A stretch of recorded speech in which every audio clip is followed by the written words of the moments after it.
this is one of the first, maybe the first show that I've seen where it's Asian comedy, food, culture, all that wrapped up into one. And it's like, for me, selfishly, it's probably the first comedy show where I've been where it's like really good food as well. So, yeah, I think a little bit it works against. You don't want people who are like super full watching your show, falling asleep. I'm going to eat until after my set. Yeah, well, I'm thinking about the choking hazard. You know, I'm so funny that when people are laughing and chewing, I'm going to have to, you know what I mean? You have to be like less funny. It's the risk you take. You don't want someone dying on wonton. But that's what's thrilling about this whole experience. And yeah, it is the first of its kind. Like, it's funny ass people who are not a monolith. Like, the three of us could not be more different. And I think, you know, what we say on stage, it's going to be refreshing because people are going to be like, oh, that's totally different than the last comic. And the next one is going to, you know, say something new. So along with just the celebration of culture with the food, like, it's honestly really cool, yeah. And there's a lot of generations of comics on the lineup, which is nice to see. Like for me being Gen Alpha. I don't even know is that a real one? Is that for 4-year-old? Yeah, what a flex. I was born 3 days ago.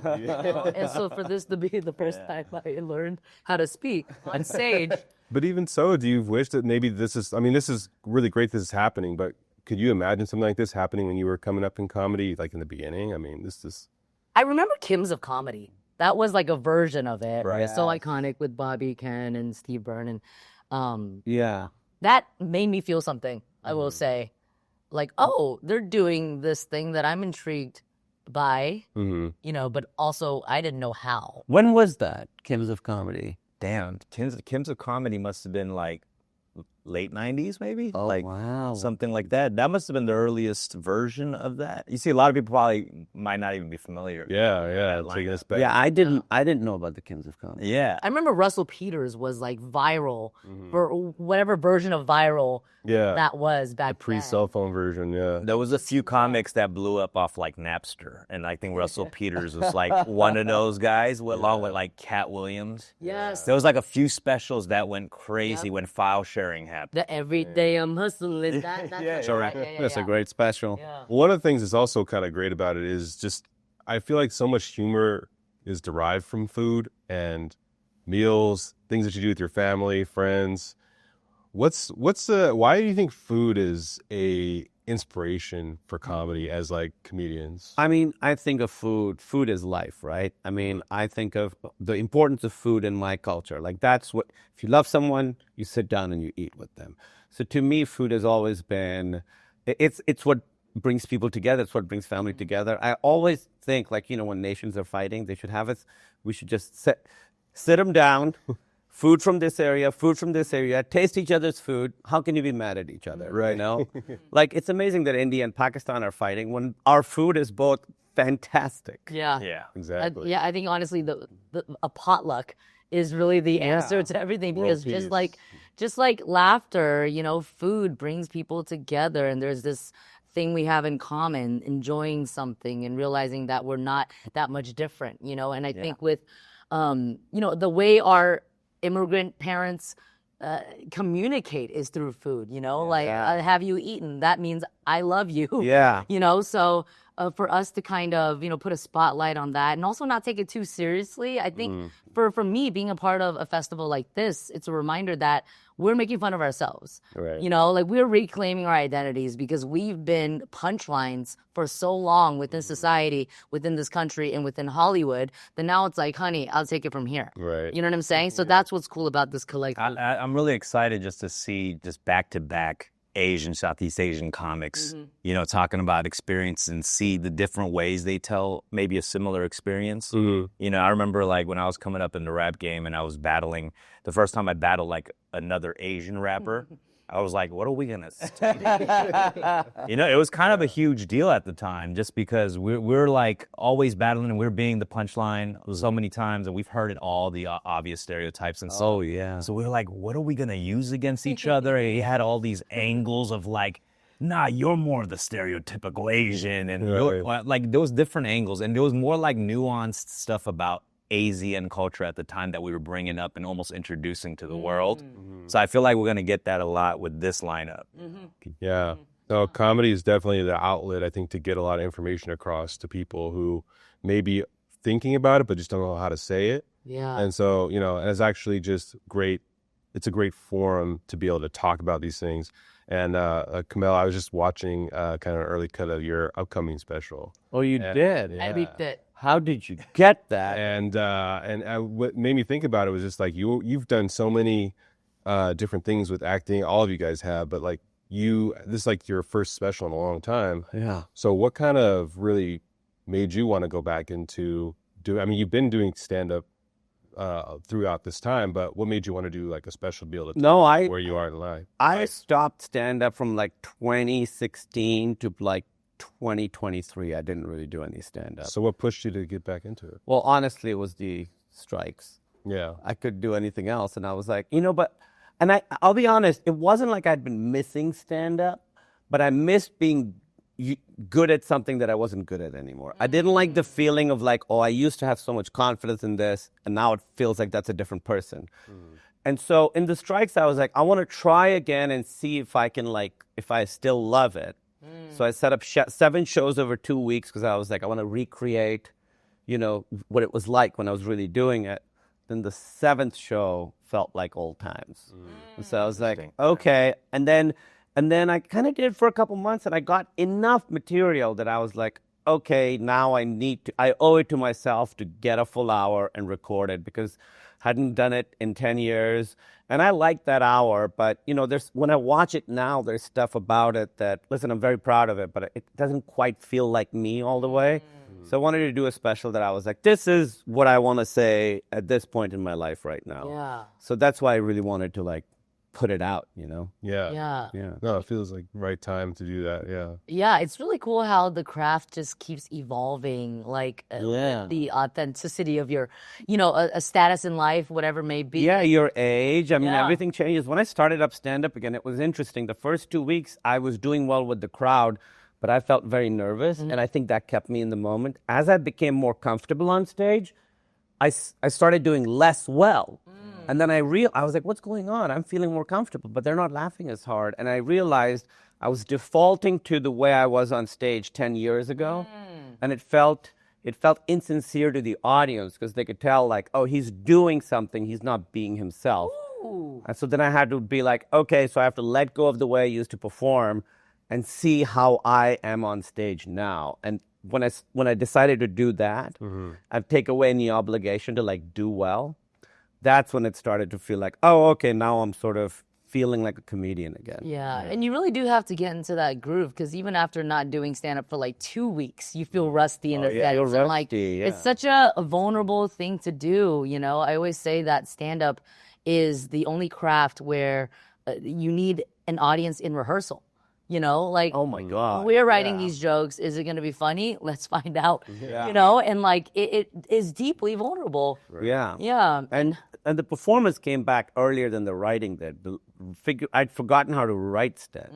And remembering that, relearning that actually took quite a bit longer. I was going to ask, I mean, for all of you guys, being that you've been pursuing more acting roles and stuff, did that help with pursuing stand-up again, or being consistent in getting on stage, or was it kind of 2 different worlds? I don't think acting for me necessarily helps me on stage. It's a whole different muscle for me in particular. But like Kumail was saying, the experience of getting older and aging for me played a big factor into me really diving into the way I write for comedy, because I'm coming from music and hip hop specifically and rapping.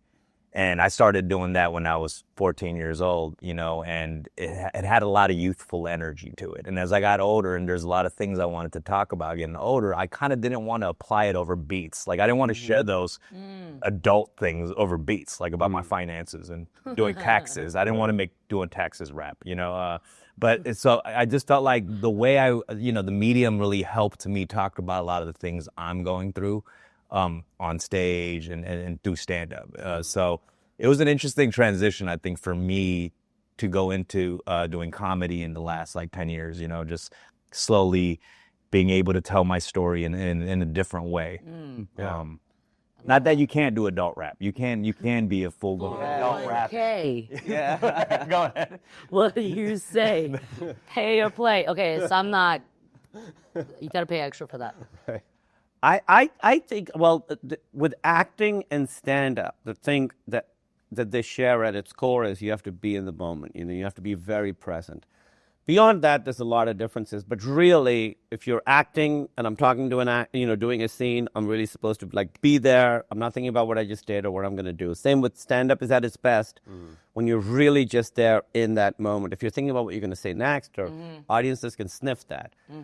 So I think at that very specific thing is very similar. But beyond that, there are differences. I mean, I think stand-up is a lot freer than acting. Stand-up, you don't just have to be funny. If you mess up a line, you can make fun of yourself. A joke doesn't work. You can make fun of yourself. You can make fun of someone else. They react a certain way. You're like very present and responsive to what's going on. Whereas with acting, I think you're sort of more like on a track and your goal is much more specific. Oh, I see. Yeah. Well, it's a team sport versus like the audience is your teammate in stand-up in a sense. I don't know. There's so many. That is true. Because you're bouncing off of that energy. Right. It's live. Right. There's that live feeling, so the adrenaline is different. However, sometimes when they yell action, I do also feel some sort of like here we go. Which is why we love it. Yeah. And, adrenaline. I do find being a stand-up comedian as a superpower, stepping onto a set for sure. I think there's something, because we're good at crowd work, there's a quickness that not every actor has. Let's be real, So both worlds kind of apply, especially when you're storytelling in your stand-up. There are moments where you're kind of acting out something. Yeah, you really are. And I think the difference with acting is what's exciting about acting is you're working with another actor, and I have a version of the scene in my head, and they have a version of the scene in your head. They yell action, and you're like, oh, wow, her version is totally different from what I thought it was. And that's really exciting. Like now you're doing something together that neither of you had anticipated and go to a third thing that you find together. Yeah. I find the collaboration of acting to be very exciting. Whereas, stand-up, kind of on your own. Solo sport. But the advantage is you act, you find out a year and a half later if you did well. Stand-up, right away. Needed it. But there's like a community in stand-up, which I really dig. And I wanted to talk to you guys about that too, as far as being in LA, like what you think about the state of the LA comedy scene right now and how it's changed or how it's been maybe more inclusive. Or where do you guys go up in LA? I mean, Go ahead. I mean, all the clubs and stuff, but also there's a lot of independent underground pop-up shows and stuff, which is nice. But Those good? Yeah, I think they're great. Yeah. A lot of some would argue some of those are better at times, than certain days of the week at clubs, But whoever will take us, honestly. I've done, stand up in the parking lot of an Irish pub. I've done stand up on the beach. And I think that's sand between my toes. I think that's the great thing about comics that I love is they will take the time. Yeah. If you give them the time, I'll take that 5 minutes, wherever it is. Definitely. And I love that hunger that exists, I think, at whatever level you are as a comic. You can see the top of the bill in this Belly Laughs festival, and you can still see them somewhere in Los Angeles. That's the thing. Yeah, you do shows, but then you do your own headlining shows, big theaters, but then you also go do a room with 20 people. Yeah. Stage time is stage time, and you got to work out stuff. Totally. And that's what's kind of modest about it, I guess, because the big names will show up just to run these new jokes to see if it works. Yeah, and you really live night to night. You can't really get a big head because suddenly you have a bad set. And you're like, oh my God, why am I doing this? Why did I think I could do this? 100%. We're masochists, definitely. every night, just spiraling, driving home, for sure. But the more you do it, the less precious it is as well. Right. I remember like crying the third time I did stand up and it went badly. I don't know, it was in some random like ranch themed restaurant in Simi Valley. I don't know. Drop a pin, I'm on my way. You know what I'm saying? That's my energy. But I was like so precious, like every word counted. And then as you do it more, you start to kind of let go and be a little freer. And that's when you really feel like, that's when you discover your voice, I think, is when you really just let go and you're not trying to like control it so much and get the words exactly right. Yeah. Like none of that matters as much as just being on stage. Right. I've actually noticed recently because, you know, of course, we're very lucky to act and do a lot of acting and be on screen. Sometimes stand-up takes the back seat, you know. So when I you know, reset and get back to in the stand-up game, I'm realizing that my energy when I first started doing stand-up, it was like really loud and like really like just in your face. Lately, I'm noticing that I'm kind of chill. Well, I'm just like yapping. Yeah, there's a casually. comfort with being on stage. And I think with it's confidence as well, right? Like that, I didn't need to do too much and be so animated. Now I'm just kind of shooting the shit. Yeah. I think it changes from like thinking about I gotta make people laugh to more like once you get comfortable in the silence is kind of when you've graduated, I feel. You know, standing up to it. Well, you see a lot of comics when they do a punchline, they go, right after that. If you want, watch how many do it. And I do it sometimes too. It's the fear of silence. Like if I say this punchline, You gotta fill doesn't that get a space. big laugh. There's got to be some sound. And I did that. Right. Yeah, wow. You notice it. It happens a lot. No, I did it in rap where if it got quiet, I was like, everybody throw your hands up right now, make noise. You hear a lot of people say make noise. Yeah, just Because avoid it's that weird awkward to be silence. noise after a track ends and it's dead silent. You got to get them to do something. You know what I mean? Oh, that's funny. Make some noise. And what also feels great about this is maybe, because you guys are all doing your own thing all the time in your own worlds, but coming back together for, a festival where you get to see comics maybe you haven't seen in a while. You guys are all touring. Like, what's that like to be part of like a festival set around comedy and specifically AAPI? I mean, I really miss the, open mic days. You're hanging out with your friends and comics all the time. And now, I barely see a lot of my really good friends anymore. Like all my comedian friends, I'm still in touch with them, of course. I see them every now and then. But those, you're like out every night, hanging out with the funniest people you've ever met. So festivals sort of feels like being in my 20s again. Yeah. That humble hustle, which I feel like I still carry in 2025. I remember doing bringer shows in the belly room and like, hitting up all my friends. I had to get 30 seats, to do like 7 minutes. And just that, like, that grind is still It's the same here in some way, shape, form. But I do miss that. And we talk about the community of stand-up. It's like when I see, Hannah Einbinder killing it on Hacks or when, I don't know, Chinadu, I don't know why I'm thinking about him. He's just so hot. When I see stand-up comedians winning or like booking a cool role, I'm like, let's go. Because I know they've been like doing the most and paying their dues on local LA stages, for years. It's starting out in stand-up's very difficult. And once again, we are so fortunate to be wearing so many hats. Like with stand-up, you have to put in those hours. Like you could book something in the acting world, your life could change the next day. That's the truth. But with stand-up, like you have to put in, the time, the craft, and like I don't know, right? Don't you It's think? very merit-based. You're either doing well on stage or you're not doing well on stage. It's very much a binary. It's very hard to not be killing on stage and make it. Whereas I think there are some actors that I'm like, I don't know how this guy keeps working. Also, when's the last time you heard a story where a comic was like, I was doing a set at the Comedy Store and this agent was in the crowd, gave me his card. Next thing you know, I'm on the show. All those stories are from like 20 years ago, 30 years ago, it's like, I remember the last time I heard something like that. Well, it's also a different structure now, like with the digital space. A lot of people are putting just crowd work on the internet. Obviously, you don't want to burn material, so sometimes it's just like a loose clip. Because back then it was like, oh yeah, you're on the Tonight Show and like Johnny Carson.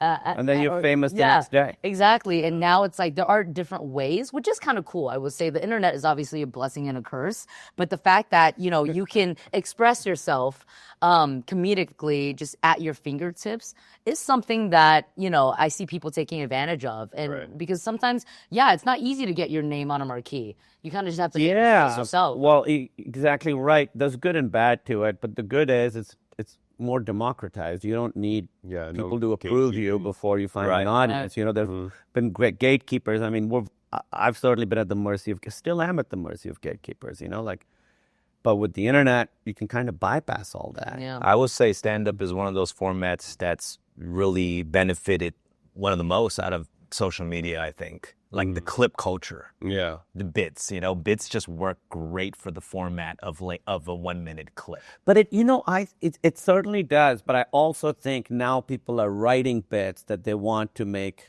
1 second, 45-second clip out of. And that's it. Some of my favorite stand-ups tell like long stories, 6-7 minute long stories. Right. And I'm want that kind of stand-up to still continue. Sure. Wow. Yeah. You need to have both. A little bit of, like you're saying, like feeding the beast, feeding the algorithm, and then like being able to, when people come and see you live, be able to hold their attention for that entire 5, 10, 15 hour long.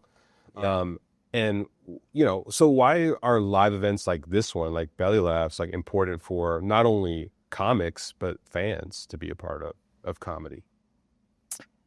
I think just also seeing a lineup, like we said, of just all Asian comics, whatever. I don't know how many are on the lineup, 30 or whatever. That's really cool to see. It also brings in an audience of that represents the different ethnic groups there.